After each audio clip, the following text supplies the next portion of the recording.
Hi guys, welcome to Bout That Life. Bam, boom, shaka, laka, bam, bam, bam. It's okay. You get it. Yeah. My name is Wangeci. I'm Shani. Renson. Michelle. Awesome. We're speaking about something very important, and we're going to be speaking about the Bible and the Word of God. Is it relevant to this generation? Is it relevant to us as Christians? Is it important? Should we read it? Why should we read it? What changes when we read it? Do you read the Bible? I'm a Bible inaanzanga na Genesis. Yes. I would say mine last. It's a struggle. It's a work in progress. From last year it was horrible, but now I'm getting into a space where it's a discipline now, where I'm doing it daily. Okay. But last year was horrible. Michelle? Yes, I do, but it's a struggle also. It's an on and off relationship that we are working on. Ty? Yes. No, I'm easy. I'm not doing badly. You're somewhere. I'm somewhere. Yeah. It's a good relationship. Yeah. We've been working things out. Yeah. Therapy We're seeing someone. Yeah. Alright. And now that it's a struggle, the moments that you read it or the times that you try and read your word, is there something different? Can you say how has your life changed? Yeah, like my faith, the beard. Okay, no, I'll say in the sense of when I read my Bible, especially in the morning, I prefer to read it in the morning. I think in the night. It sets me up for a good day. Like there are choices I make during the day that are more informed because I spend time with God in the morning. That's nice. For me, as I said, it's just been a journey of discovering who God is and the nature of God, and that now influencing or showing me who I am and revealing to me my weaknesses. Because like the word for me, it's really changed. It's really shown me my true nature. It revealed to me my true nature, and that helps me in terms of my behavior, my work, my feeling about myself, etc. Do you guys have a system of reading your word? Ama, you do this. Me in high school I used to do this. Everyone did that in high school. That's what God wants you to read today. I do have a system. Last year when I was going through stuff, someone told me to read the book of Job. And I read the book of Job and it helped me. So I've been reading, from that point, I've been reading books that are kind of related to what I was going through. Yeah. What was the difference from you going through that situation without reading the Bible and you going through that situation and reading the book? Yeah, without reading the Bible, I thought God was just being unfair. But then after reading Job, I realized God takes you through something for something. There's a greater purpose to your pain, your suffering. Yes. Chronologically, okay, not chronologically, but Genesis to Revelation back, Revelation back. Oh, you do that? Yeah, because it's easier that way. Instead of so okay. There's a time I was very consistent about it. There's a time I read the whole thing twice. Cover to cover life. Cover to bam, cover. Bam. Yeah, cover to cover. Hey. But then after a while, I started just reading the letters of Paul, continuous. Because like I felt like maybe me and numbers were not connecting. Like I know Isaka brought 325 shekels to the house of the Lord and 2 doves, and I'm like, yeah. But I'm learning to find joy in the boring parts of the Bible. Some parts will not make sense during that time, but another time they will be like, a letter to doves. Yeah, you see, you'll be like, 2 doves on my window. There's some story I'll tell you there. Do people actually believe what is in the Bible? Like, do you read the story of Daniel and be like, nothing. Aliingia hapo kwa cave lions ndo hizo, let's do this, it's gonna be a party tonight. Ama you're like kila kitu imeandikwa kwa Bible ni take it to the that's how I believe. If Jonah spending 3 days in the fish, it is true. Elijah going to a chariot of fire to heaven, it is true. The earth opening up and swallowing people. Yeah, Jesus talking to 5,000 people without a microphone. It is true. It's true. I believe it's true. Yeah. I believe it's true because Genesis 1:1 says, in the beginning God created the heavens and the earth. So everything God says to do within that it's none of your business. It's His. I mean, if He created it, what is feeding 5,000 people? What is a fish swallowing a man? What? Like, these are just rules we learn. If you were born into a world where people fish ate men, you don't be like, it's impossible. No. Yeah. Since God will give order to that world. So if he decides to do it's not like that, it's like, I am at a place whereby I'm learning to tell God to help my unbelief. Like even because I'm very human, there are things I read that are like, hey, hata kama Paul. Unaona venye Paul anasema Philippians, I have learned to live with everything. I have also been with nothing.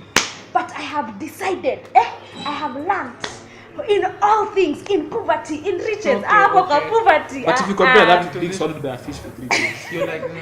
But still, like it's some really deep stuff, Yeah. and I'm like, me, I'm not there yet. I'm not in a place of suffering in riches, in what I'm going to, stick to you till death. Okay. But I'm trying. God kibana unamtoka. I'm just saying that I am learning to tell Jesus to help me, even in my unbelief. Okay. Even penye siamini, anisaidie ni amini. Do you believe in the word of God? Because now there's this question of what is the Bible to you? Like, do you believe it is actually relevant in your life? Is the Bible relevant in your life? Ama iko relevant hapa pa hii ikifika hapa wacha ni practical.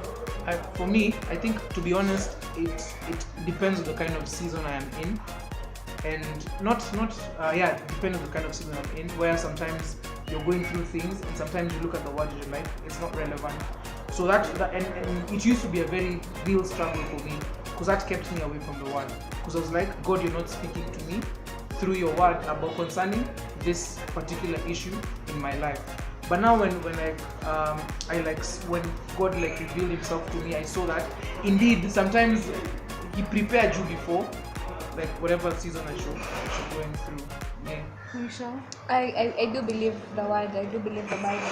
That it sounds unbelievable, but there are times you pray asking God for something and you open the Bible and you get your answer right there. So yes, I do. I think now that you say that, it's communication with God. The way we pray to God, he also answers us, or he speaks to us through the Bible. Yes. Do you think that? I think, even when I was a new believer, that was my style. For I prayed to God, open sesame, But I've learned that, a lot of scriptures talk about words like meditate, think. There's a consistency. There's a consistency that God allows. Proverbs says that it's the glory of kings to seek out a matter, but it's the glory of God to hide a matter. So there are things God will only reveal to you. If you sit down with it, it's not a quick fix thing. You can even go through 8 days with no revelation, and then when it comes, you're like, you know what? It may go right. Yeah, because I think we are so entitled as people. I think the Bible has to stick to my situation. The Bible has to stick. No, imagine even if it didn't exist, the Bible would still exist. The Bible is greater than us. God made the Bible for us, but not because of us. And just to drive that, I think, and that's why I think it's a struggle to so many, because I think it boils down even to how you are oriented to reading the Bible. Because some of us grew up in churches or in environments where you are forced, quote unquote, to read the Bible. So you've never actually, when you grow up, sit down and ask yourself, by the way, why do I read the Bible? Harry Potter is so much cooler. Harry Potter is so much cooler, or this is so much, especially in an age where things are so busy, where sitting down and actually taking 30 minutes to just say, I'm dedicating this time. So I think it also goes back to how or why do guys read the Bible? Or why do you, as an individual, read the Bible? What do you seek to gain from that? Is it just because you had, or you were told, or you were taught, just read the Bible? Or there's an affect? Because God likes affection with people. He likes people who delight in his word. He doesn't just... My friends. Deep physics. Nikusema tu tunasema. Sasa wakati Imeandikwa. He doesn't like people who read the Bible and are gloomy, mazejo. Ni 5 John naamka na shindo. He likes people who are happy, I'm going to. So I think, and that goes back to why do you read? And once you answer that, I think as a young person, or me, let me just go back to myself. Once I took time and stopped reading the Bible because I must or it should be, I started hata ukikosa kuread 2 days au feel ile guilt ya mazee wewe ni mtenda dhambi. You know, ama unaenda unagonga na kiti unasema ni penye siku kama kumbe mnagonga kama mimi. Lakini ya kiti kama si mchai wa kitui. Guys, what system has worked for you and what system are you trying to like adapt to be consistent with reading your Bible? Me, I'm a guy for a reason. I like knowing why. I like knowing why what Wangeci is saying is good. Why having a system for your Bible reading is important. And so I found out that why. I discovered that when you look at God and when you look at how he does his things, he's a God of order. Yeah. He doesn't like yo. Order. He doesn't like, here's the word, maundudo. Kiundudo, maundudo. Yeah. Ngeli, noun, verb. Anyway, he doesn't like things going just like this. He's a God of order. Yeah. So there's a certain way you should read your Bible. For me, I adapted like a 52-week plan where I systematically read the Bible. 52-week plan is a year plan. A year plan, yeah. Basically a year plan of how you read the Bible. Okay. I'd say think of it like a set book in school. Okay. Like think about it like you don't want to read this book, but the purpose for reading this book is greater, you see. So there are days I'll not enjoy reading this book. And you know what, that's fine. Because I delight in a greater purpose. That the whys will solve the hows and the whats. Yeah, but once you have the why, now you can start the what. The what could be, I'll do New Testament like Rekke. If you're a new, if you're like a new believer, I'd urge you to start with the Gospels. Just the Gospels and keep going. If you're like you've been in Sunday school, you know these stories in Nini, I'd urge you to read the letters. And if you're like you don't even know what this Christianity gig is about, just out of Genesis. But it's an interesting story. Yeah. So the house, pick a time of day and be very, very deliberate about it. Not if you're free, because you'll never be free. Like it's like this is like spiritual warfare. It's not a time when you just let me pick it up and you're not reading Lord of the Rings. Yeah, like it's like just take time. And then I also like audio. I like my Bible also in audio, so that as I'm doing my things, you listen, because it's like, so I tell myself, because I'll always be listening to music. So if I have the time for music, I probably have the time to, like when I'm working, I'm listening to music. I'm in the gym, it's music. I'm where it's music. So it probably means one of those times I can probably, yeah, like the calligraph can wait for 5 seconds. Yeah.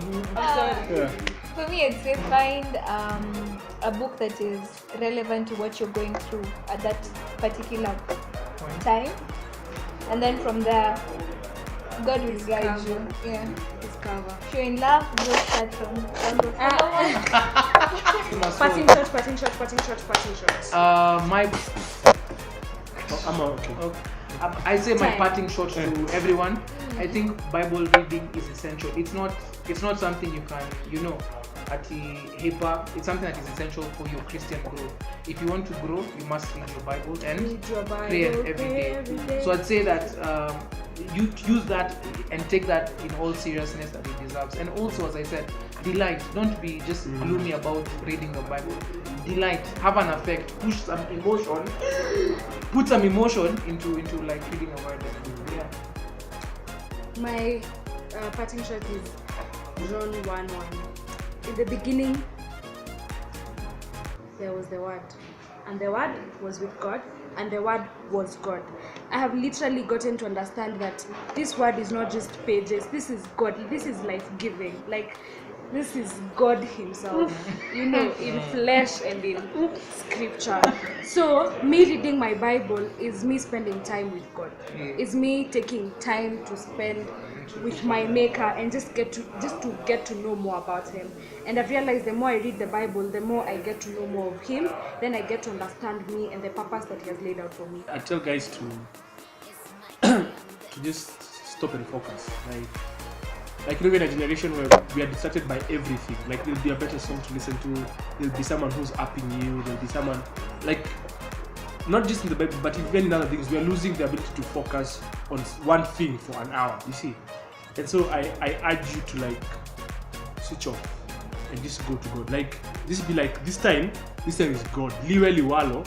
Like this is God's time, and everything else can just take a backseat. I know you have class, you have work. you know, You didn't reply to a message. I don't know your DM is doing what, Blowing but up. yeah, not yours. So yet. After I finish reading Revelation, Yeah. but the thing is, it's like God, if you're waiting, if your problem is that the Bible is not relevant, it's not what. Neither was Harry Potter. Neither was Lord of the Rings. If the Bible is not relevant, then Neither was nothing shall be Candle, relevant Olivia to your Pope. life. You see, like it means if the Bible is not relevant to your life, you're living the wrong life. You see, so like start living right, and you'll see what's happening. Okay, yeah. Michelle. I will say this is what being woke is. So stay woke. Remain woke. Yeah. Stay woke. This is not by the right man. Yeah. Awesome. Thank you for joining us today. Like, subscribe, Yeah. share, comment. Holla. Holla at your guy. Michelle, Kwani nataka kuhalaliwa. umejitoa kwa hala. Wahala.